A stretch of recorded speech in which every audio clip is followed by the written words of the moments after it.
It's a winter storm hitting everyone tonight. It's really been a quickly developing story just over the past 24 hours. We're seeing anything from a couple of inches to a couple of feet of snow in the next 12 hours, and that is already wreaking havoc on the roads. We were able to sell through 6 pallets of ice melt within less than 24 hours. We're tracking ice on top of the snow, bringing a whole new set of concerns. We're in extreme temperatures and extreme weather. Plus, the warning from WashDOT and when you can finally expect a break.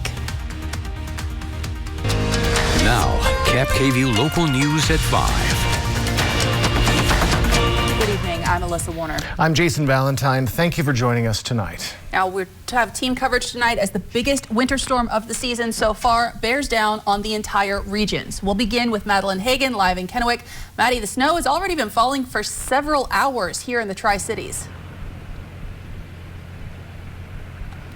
Yeah, good evening, Jason and Alyssa. It is coming down so heavy right now. You can see all of it. Let me take a step out of the shop for a moment. You can see road conditions. We're located off of West Hood and Edison tonight. Traffic's moving pretty slowly. The roads are definitely starting to get icy. The snow is coming down. Now, speaking of travel, I spoke with our meteorologist, Brianna Berman Solo, who explains that tomorrow morning might be a little risky if you're out on the roads.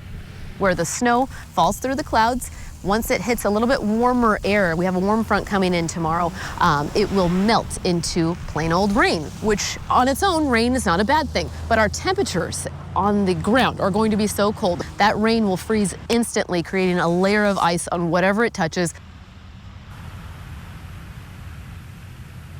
Again, this is all worst case scenario, but if you don't have to travel tomorrow is a great time to just stay inside, avoid the roads as much as possible. Like Brianna said, that freezing rain could really create a risky situation on all of our roads, especially in the pass regions. So again, please slow down if you do have to travel and stay safe. Reporting live in Kennewick, I'm Madeline Hagan, Cap KVUE Local News. All right, thank you so much, Maddie. And yes, the snow has been falling just pretty much right after noon. Plenty of snow falling in all of our areas, and we do expect quite a bit of the white stuff through the evening. So a very heavy push. Look at this. All of our areas are blanketed by the snow. And this is going to continue into very early tomorrow morning. As you heard Brianna say, we are going to be seeing that freezing rain start to fall as we get to pretty much around 4 to 5 a.m. tomorrow. So right before the morning commute. But we do have good news. We're going to be seeing warmer temperatures, and that rain eventually will be helping get rid of the snow. So winter weather advisory for that is the purple, 2 to 5 inches expected by tomorrow morning. That winter storm warning, that is good for Yakima, Toppenish, and in the Ellensburg areas. 4 to 10, they've upgraded how much snow is expected, and then of course that morning ice. But again, good news as we start to see 40-degree temperatures start to hit either tomorrow or Friday, with a melt of epic proportions on the way.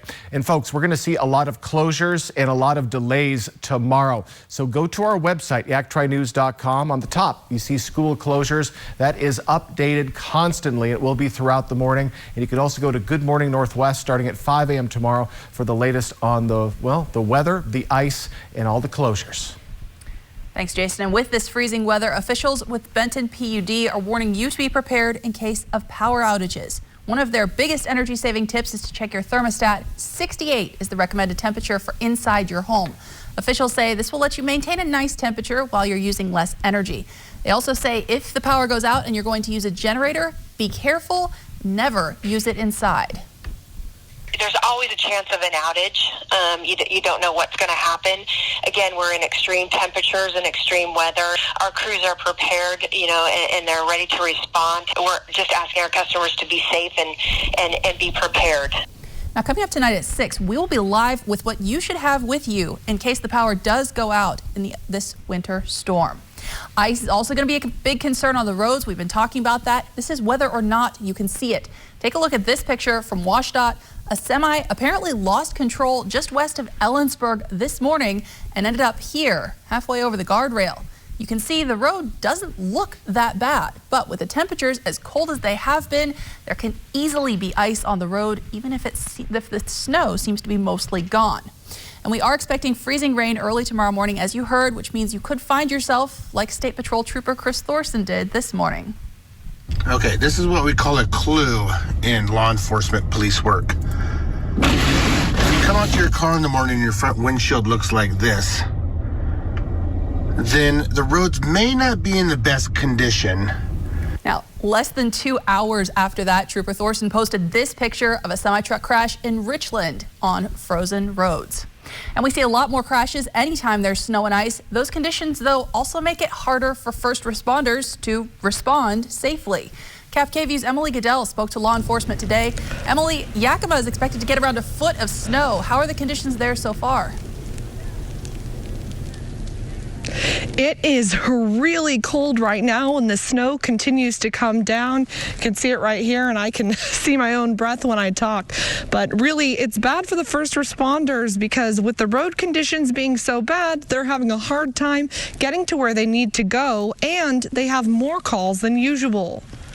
It gets a little frustrating for deputies that they can't get to places quickly, especially if there's an emergency or if we have to go to a collision where there's an injury. Deputies say they're getting plenty of calls for traffic accidents, mainly caused by people driving too fast for the road conditions. County roads, the speed limit is 50 miles an hour unless otherwise posted. But, you know, if there's 3, 4, 5 inches of snow, that's not appropriate. You need to slow down to an appropriate speed so that you can drive safely, that you don't go off the roadway. Yakima police are seeing more crashes as well, but they're also looking at an increase in domestic violence calls. Domestics do increase when we have more people inside, especially around the holidays when they come in from out of town. Police say since their operations are already slow due to the snow, they really need people to pay attention to sirens and flashing lights. It doesn't matter if it's coming at you or going away or coming from the side.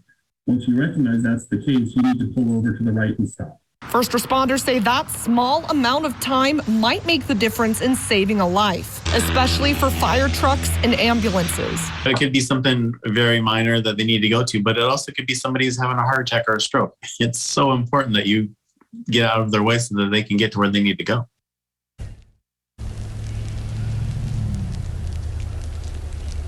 Our meteorologists tell me that we could be seeing up to a foot of snow overnight here in Yakima County, and it's looking like it's going to do it right now. If you see it, it's still coming down.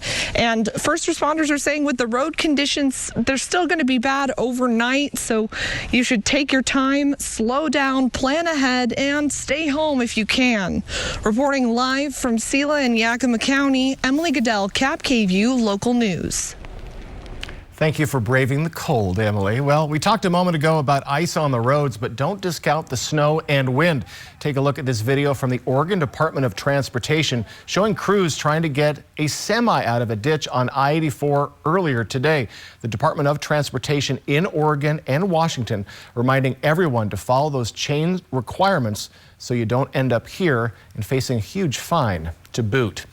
All that snow isn't just impacting highways. Even clearing your driveway can be a big job in the sudden blast of winter weather as people scrambling for supplies. Cap KVU's Ellie Nakamo White and photojournalist Margot Cady got a look at how stores are holding up.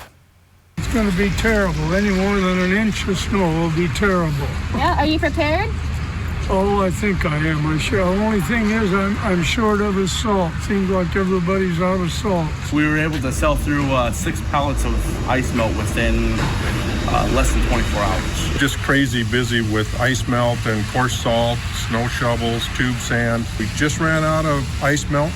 We have another 4 or 5 pallets coming tonight, and we have a lot of coarse salt. And we have truckloads scheduled for next week. It's one of those things that it's feast or famine. Either you need it or you don't. We had truckloads carried over from last year because we didn't need it as much last year. Well, this year we needed it, and so now we're out and we're trying to get more.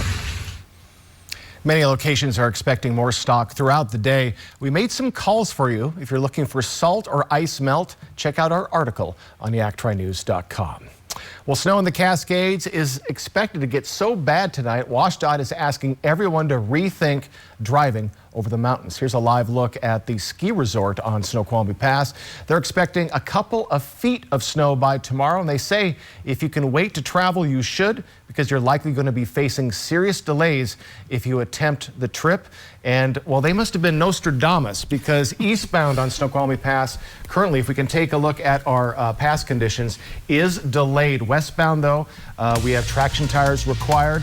Chains required for Stevens Pass. And good news, I-84 back open, mile marker 216 to 265, but do carry chains. Well, it's still ahead tonight on Cap KV Local News at 5. We're talking coronavirus, the message from the governor as hospitals say they're concerned about this latest surge.